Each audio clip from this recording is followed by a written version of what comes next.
Welcome to the Slop Farm. Enjoy the video.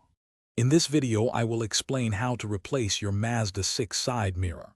First, gather your tools, including a Phillips head screwdriver, a flathead screwdriver, and a trim removal tool. Next, acquire the correct replacement mirror for your specific Mazda 6 model.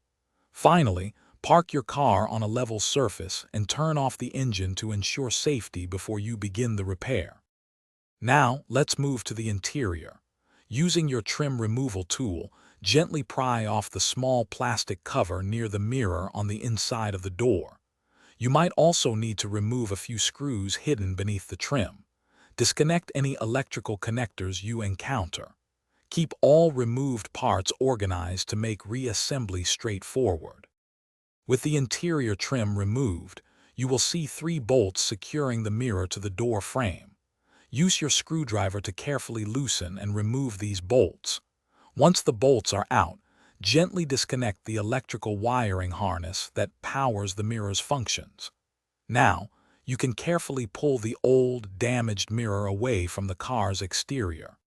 To install your new mirror, first connect its electrical harness to the car's wiring, ensuring a secure connection.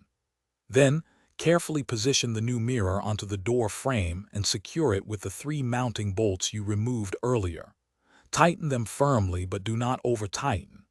Finally, reattach the interior trim pieces and test all mirror functions, such as adjustment and heating, to confirm proper operation. Thanks for watching. Consider subscribing if we helped you today.